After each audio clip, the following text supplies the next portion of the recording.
அனைவருக்கும் இந்த அரங்கத்தின் சார்பாக என் வணக்கங்களை தெரிவித்துக் கொள்கிறேன். என் பெயர் மாவித்யாவதி. நான் பேச வேண்டிய தலைப்பு மனிதனுக்கு வரக்கூடாத எண்ணங்கள். பொதுவா இந்த கலியுகத்துல மனிதர்கள் செய்யற தவறு என்னன்னா, இப்போ ஒருத்தரை நம்ம பார்க்கறனாலே அந்த பார்வையிலே எல்லாத்தையுமே நம்ம முடிவு பண்ணிடுறோம். என்ன ஆராயிரதே இல்லை. இப்போ ஒருத்தரை நம்ம பார்க்கணும், பணக்காரங்கப்பா அப்படின்னு நினைச்சிடுறோம். ஆனா நமக்கு தெரியாது அவங்களுக்குள்ள அனுபவிக்கிற கஷ்டங்கள் என்னது, நமக்கு தெரியாது. ஒருத்தவங்களை பார்த்தாலே அவங்கள அப்படியே முடிவு பண்ணிடுவோம், இவனால பண்ண முடியாதுன்றது. அது தப்பு.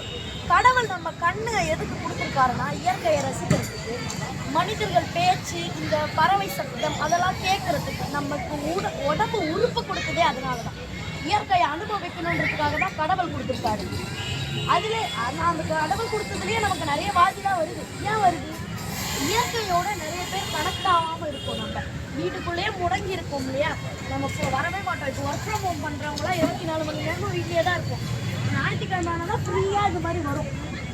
ஃப்ரீயா வந்தா கூட எங்க போவோம்? தேட்டர் போவோம், மால் போவோம்.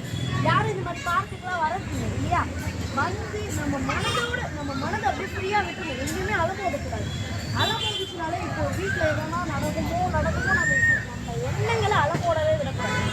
நம்ம எண்ணம் தூய்மையாக இருந்தால் நம்ம உடம்புல எந்த வியாதியுமே வராது. அதே மாதிரி நான் சொல்கிறேன், தோற்றத்தை வச்சு எதுவுமே நம்ம சொல்லக்கூடாது. இப்போ இவன் பார்க்க நல்லா இல்லை, திறமை இல்லைன்னு சொல்ல முடியாது. கடவுள் சிலருக்கு தோற்றம் அழகாகவும் கொடுத்துருப்பாரு, அதுலேயே திறமையும் இருக்கும். அதை நம்ம பார்க்க மாட்டோம். ஆனால் அந்த தோற்றத்தை மட்டும்தான் பார்ப்போம். அது தவறு. தோற்றத்துக்கு எதுவுமே இல்லை. நான் சொல்கிறேன், மாற்றம் ஒன்றே மாறாது. இப்போ இன்னைக்கு இவன் இப்படி இருக்கானா, நாளைக்கு எப்படி வேணா மாறுவான். நாளைக்கு இப்போ இவன் ஹேண்டிகேப்டாக இருக்கானா, அவன் ஓடுவான் மேரத்தானில். சொல்ல முடியாது. கடவுள் சித்தம் எது வேணா நடக்கும் இந்த கலியுகத்துல. நம்மளால சொல்ல முடியாது. மனிதர்கள் பண்ற தவறு என்னன்னா, நான் ஒன்று சொல்றேன், பேராசை குணம் நிறையவே இருக்கும் மனிதர்களுக்குன்னு சொல்லுவாங்க. ஏன் வந்தது? அதே மாதிரி மனிதர்களுக்கு வாயத்தோட. இப்போ இந்த காலத்துல ஒரு ஃபங்க்ஷனுக்கு போறோம், நம்ம என்னப்பா நல்லா இருக்கியா அப்படின்னு கேட்குறது ஏதோ இருக்கு. ஏன்னு கேட்டா, எப்பா என் வீட்டில் நிறைய கஷ்டம், பண கஷ்டம் அப்படின்னு சொல்லுவோம்.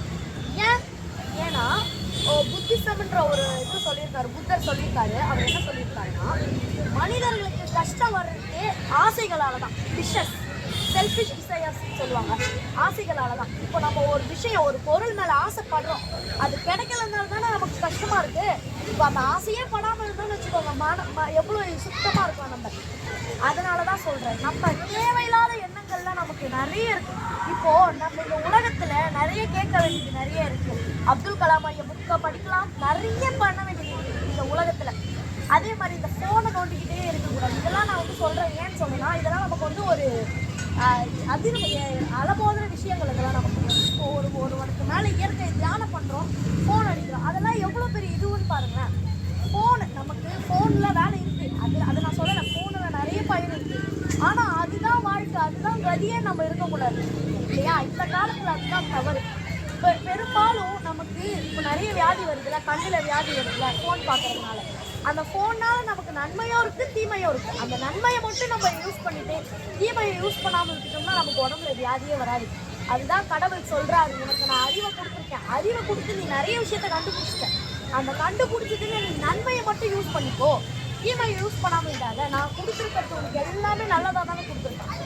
இது மாதிரி எல்லாமே 6 அறிவு நமக்கு இருக்கு. விலங்குகளுக்கு 5 அறிவு இல்லைன்னு தான் ஒரு குறை. ஆனால் அதுவே நல்லா தானே வாழ்க்கை வாழுது. அதே மாதிரி தான் சொல்கிறேன், மனிதர்களுக்கு எல்லாம் இருந்தாலும் அவனுக்கு பத்தாது. ஏன் இப்போ ஒரு வீட்டில் ஒரு போய் சாப்பிட்றோம், நம்ம சாப்பிட்டதுக்கப்புறம் எவ்வளோதான் பத்துனாலும் இவன் இல்லை, இவன் மேலே இருக்கிற ஒரு தனி காண்டு, அந்த காண்டுனால நம்ம அப்படிதான் சொல்லுவோம். பொறாமைன்றது எப்படி வருதுன்னா, இப்போ நம்ம இப்போ போகிறோம், ஒருத்தருக்கு நம்ம அறிவுரை சொல்கிறோம், அந்த அறிவுரை வச்சு அவன் வளர்ந்துட்டானா நமக்கு பொறாமையும் ஆகிடும். நம்ம சொல்லி தானே இவன் வளர்ந்தான். எப்படி அவன் வளர்ந்துருக்கான்? அந்த அறிவுரை.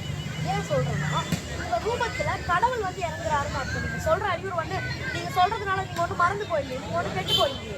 4 பேர் சொல்கிறோம், இந்த மாதிரி அரங்கத்தில் இவங்கள மாதிரி நம்மளாம் இது நமக்கு தெரிஞ்சதை ஒன்று சொல்கிறோம்னா அது மற்றவங்களுக்கு போயும் சேரும், நமக்கும் அது பிரெயினில் இருக்கும், நம்மளும் அதை படி வாழும்.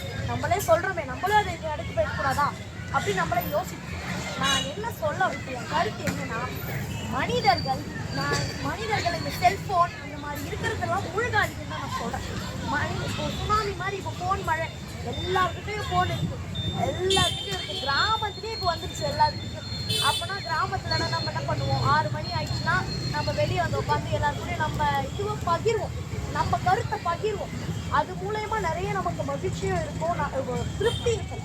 அந்த திருப்தி வாழ்க்கையில வந்துட்டாலே போதும், நமக்கு அந்த போனை எதுவுமே தேவையில்லை. அதே மாதிரி நான் சொல்றேன், நம்ம 24 மணி நேரமும் உழைச்சிக்கிட்டே தான் இருக்கணும்னு இல்லை. வாழ்க்கைன்ற கொடுத்துருக்கிறத அனுபவிக்க, அது அனுபவத்து மூலமா உனக்கு கிடைக்கிறதுலே நீ திருப்தி ஆயிப்போ. கடவுள் கொடுத்துருக்க வாழ்க்கையை அதனாலதான் கொடுத்துருக்காரு. வேலை செஞ்சு போகிறதுக்கும் கொடுக்கல, அதே மாதிரி பணத்தை செலவு பண்ணி நேரம் வேஸ்ட் பண்ணவும் கொடுக்கல கடவுள். இந்த மாதிரி இயற்கையோட கலர் இருக்கு, இந்த மாதிரி நம்ம பகிர்றதுக்கு, நம்ம பேசுறதுக்கு மொழி கொடுத்துருக்காருல கடவுள். எதுக்கு கொடுத்துருக்காரு? யாருன்னா சொல்லியிருக்கீங்களா? நம்ம கருத்தை பகிர்வது. நமக்கு இப்போ ஒரு விஷயம் தெரியும்னா, ஒருத்தருக்கு ஒரு விஷயம் தெரியும்னா அது பகிர்வதற்காக தான் நமக்கு மொழி கொடுத்துருக்காரு கடவுள். அதே மாதிரி நான் சொல்றேன், கடவுள் ஒன்று கொடுத்தாலும் அதை சும்மா கொடுக்க மாட்டார். அது கொடுத்தாலும் அதை நான் சொல்றேன், கடவுள் கொடுக்க நினைச்சது யாராலையும் தடுக்கவும் முடியாது, கடவுள் தடுக்க நினைச்சது யாராலையும் கொடுக்கவும் முடியாது. எவ்வளோதான் எது பண்ணாலும் அது பொதுவாக இருக்காது, அது கடவுளோட சித்தம். மனிதர்களை நான் சொல்றேன், எல்லாரும் இருந்தால் இந்த மாதிரி பார்க்குவாங்க, இந்த மாதிரி திருப்தியா நீங்க உங்க திருப்திக்காக எல்லாத்தையும் பண்ணுங்க. அதே மாதிரி மனிதர்களை தோற்றத்தோடு இது பண்ணாதீங்க. எல்லா மனிதர்களுக்குமே எல்லா திறமையும் இருக்கு, அந்த திறமையை வெளிக்கொண்டு வர்றது தான் இந்த பேச்சு பயிலரங்கம். நன்றி.